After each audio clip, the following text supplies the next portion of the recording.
choice. Yes, the best.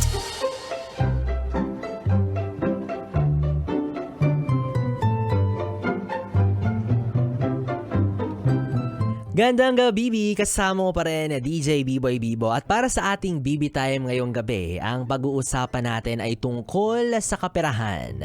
Hindi ako mamimigay Isa rin po ako sa mga nangangailangan. Oo. Huwag kayong mag-expect. Meron lang akong tanong lalo na sa mga kaedaran ko. Uy! Mga Team Gen Z, baka gising pa kayo, baka naman. Meron kayong ambag sa kwentuhan natin ngayong gabi, mga pagod na sa sarili.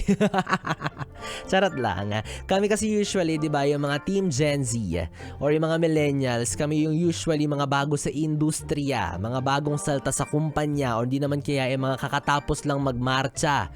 Yan, ngayon naman may trabaho na tayo or may trabaho na kayo at kumikita na ng sarili nyo sweldo. Paano nyo ba yun na budget yung mga kinikita nyo sa pagtatrabaho? Ikaw ba yung tipo na bawat cut-off automatic may pinaglalaanan ka agad para sa kuryente, sa internet, sa tubig, sa allowance, kumbaga para sa mga needs. 'Di ba? Kung ikaw naman yung tipo na maswerte, parang anak ng senador kaya pwedeng maging gastador. Yung income mo ba napupunta lang lahat sa gusto mo o sa luho mo? O baka naman pwedeng ampunin nyo na ako.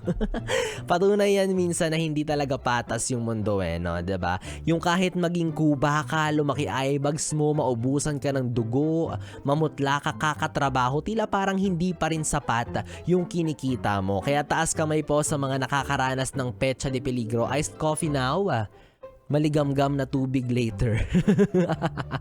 Samantala, meron din naman mga masaswerte na mga bibi natin dyan na paparating na yung sweldo nung ngayong katapusan, pero yung sweldo niya nung kinsenas ay hindi pa rin ubos. Yan yung talagang sana all. Paano ba yung ganyan? Siguro hindi kayo nagbabayad sa jeep. O hindi naman kaya siguro nagpapalibre lang kayo ng pagkain sa opisina. Sige nga Bibi, ikaw paano mo ba binabudget yung sweldo mo? Saan mo ba yan nilalaan? Kung meron kang ambag sa ating kwentuhan, i-PM yan sa aking Facebook Messenger, DJ B-Boy Bibo, DJ B-I-B-O-Y, B-I-B-O. At maya sabay-sabay natin yung basahin, pakinggan at pag-usapan para sa ating BB Time. Muli ako ang bibi mo sa radyo, DJ B-Boy Bibo. Pwede mong makatabi mula alas 9 hanggang alas 12 para sa ating BB Time. Dito pa rin sa stasyong huntahan ng mga young and fresh. Ang 101.1, yes, the best.